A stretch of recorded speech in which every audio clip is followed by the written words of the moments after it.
How is it going, guys? Today we are going to be installing some new motor mounts in my FRS. Now, if you guys haven't already done so, please consider hitting that subscribe button and giving this video a thumbs up if you happen to find it helpful.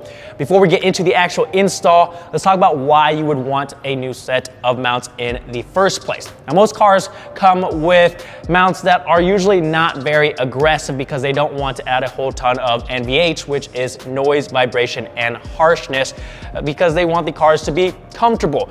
But because of that, they are usually on the softer side, which means the components can move around a bit, which means that the power that the engine is making is not all being transferred to the wheels. So in theory, if we stiffen up those mounts, we're able to more efficiently transfer the power from the engine to the wheels, which is why you see people install new engine mounts, transmission mounts, and rear diff mounts. So what we've got here is a new set of Cusco motor mounts, which are gonna be a lot stiffer than the stock mounts. So let's hop on over to the car and I'll show you guys exactly how to get these installed. First thing we're gonna need to do is make sure any aftermarket strut bars or braces are removed. You don't have to mess with the OEM ones, but anything that goes over the top of the engine is gonna block us from lifting the engine up and getting those motor mounts out. So I had a Grimspeed strut bar on here that I've already removed, so now we can go underneath the car and get those motor mounts uninstalled. Underneath the car, we obviously need to remove the under panel that's held in with some 12mm bolts and pop clips, and that gives us access to remove the two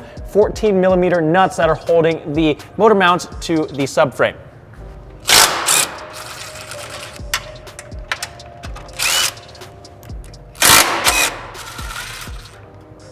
Now we need to get a block of wood in either a hoist stand like I have here or a jack underneath the oil pan so that we can lift this up a couple inches to get access to the four 14mm bolts that are holding in the engine mounts and to get enough room to get them out once we have those bolts removed. I've also disconnected the front pipe from the transmission mount and the catback just to make sure there's no stress on the exhaust. So now we can lift this up.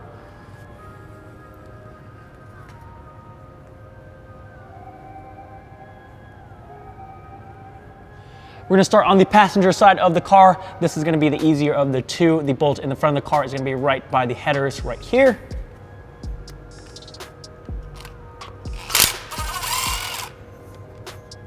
The one in the back is gonna be right next to the overpipe.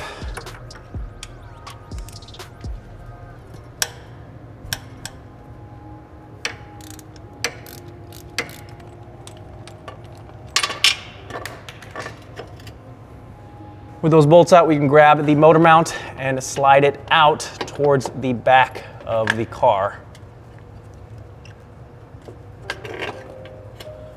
Like so.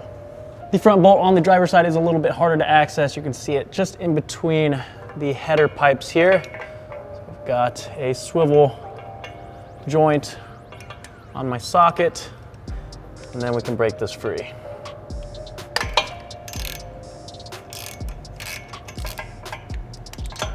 One on the back is pretty straightforward.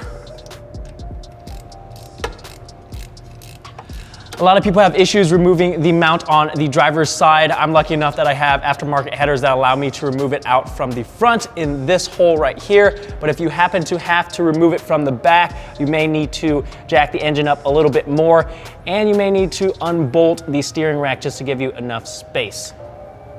Looks like this little cover piece came off first. So we'll get that out of the way. And I'm actually gonna twist this.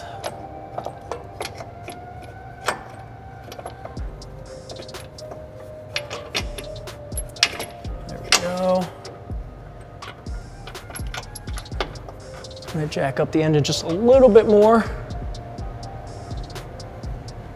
We'll see if that gives us enough room. There we go. If we take a look at these mounts, just holding them in my hand, I can tell that the rubber is a whole lot softer than what is on the new mounts.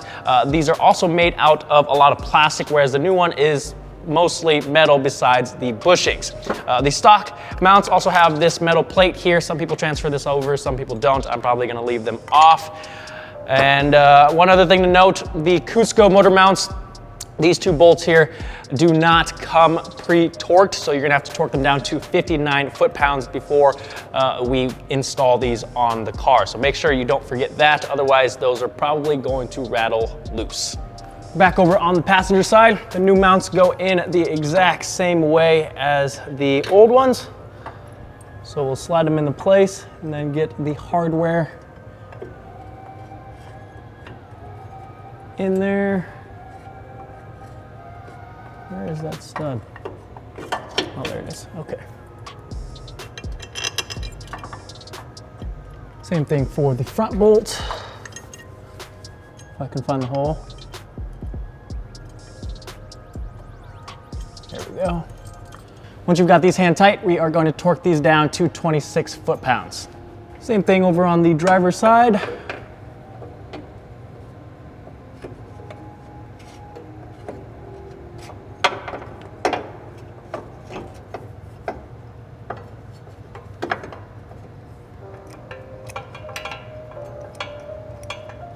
Now we've got the bolt in the back.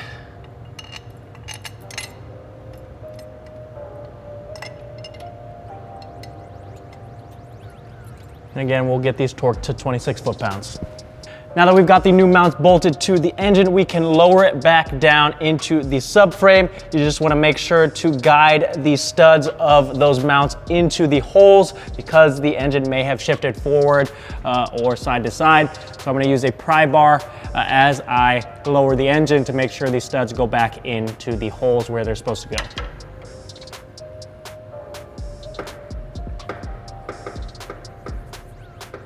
Now we can reinstall those two 14mm nuts and torque them down to 33 foot-pounds.